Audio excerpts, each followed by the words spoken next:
ಪಾಂಡವರು ಪೂಜಿಸಿ ಬಿಟ್ಟಂತಹ ಅಶ್ವಮೇಧದ ಕುದುರೆ ನಮ್ಮದಂತಹ ಈ ಪುರವನ್ನು ಪ್ರವೇಶಿಸಿ ಅದನ್ನು ಕಟ್ಟಿ ನಾನು ಯುದ್ಧದಲ್ಲಿ ಆ ಪಾರ್ಥನನ್ನು ಸೋಲಿಸಿದರೆ ಒಂದಕ್ಕೆ ಶ್ರೀಕೃಷ್ಣ ಪರಮಾತ್ಮ ನಮ್ಮದಾದಂತಹ ಈ ಪುರವನ್ನು ಪ್ರವೇಶಿಸುತ್ತಾನೆ. ಇದರಿಂದಾಗಿ ನಮಗೆಲ್ಲರಿಗೂ ಅದರ ದರ್ಶನ ಭಾಗ್ಯ ಒದಗಿ ಬರುತ್ತದೆ. ಆ ಕಾರಣಕ್ಕೆ ನಾನು ಯುದ್ಧಕ್ಕೆ ಹೊರಟಿದ್ದೆ.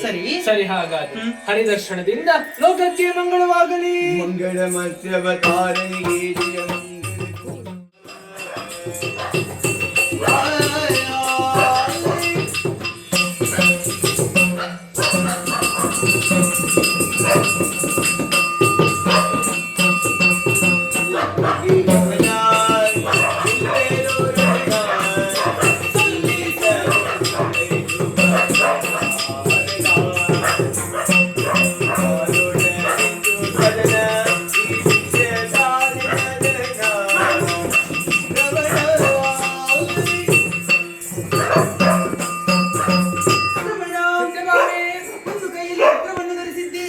ಇನ್ನೊಂದು ಕಡೆಯಲ್ಲಿ ಗರುಡನನ್ನು ಸಿದ್ಧಪಡಿಸಿದವರಿಗಿದ್ದೆ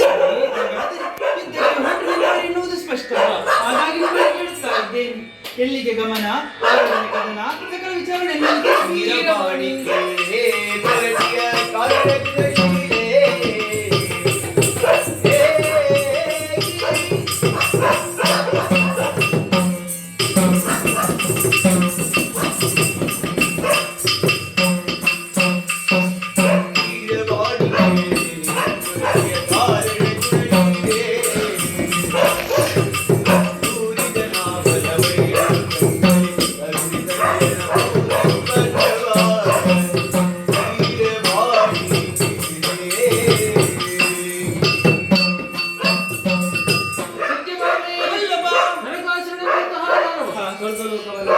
ಅಲ್ಲಿರುವಂತಹ ದೇವತೆಗಳನ್ನೆಲ್ಲ ಸೋಲಿಸಿದ್ದಾನೆ. ಸರಿ, ಆ ಕಾರಣಕ್ಕಾಗಿ ಸುರಪಾಲಬಂಧನಲ್ಲಿ ದೂರನ್ನು ಕೊಟ್ಟವನು ದುಷ್ಟನಾದಂತಹ ನರಕಾಸುರನು ವಧಿಸಲು ಸಿದ್ಧನಾಗಿ ಹೊರಟಿರು. ನಿಮ್ಮ ಜೊತೆಗೆ ನಾನು ಬರುತ್ತೇನೆ ಸ್ವಾಮಿ. ಸರಿ, ಹಾಗಾಗಿ ನಿನ್ನನ್ನು ಸೇರಿಕೊಂಡು ದುಷ್ಟನಾದಂತಹ ನರಕಾಸುರನನ್ನು ವಧಿಸುವುದರ ಮೂಲಕವಾಗಿ ಲೋಕಕ್ಕೆ ಕ್ಷೇಮವನ್ನು ಒದಗಿಸುವ. ಸರಿ, ಹಾಗಾದರೆ ನರಕಾಸುರ ಮೋಕ್ಷದಿಂದ ಲೋಕಕ್ಕೆ ಮಂಗಳವಾಗಲಿ.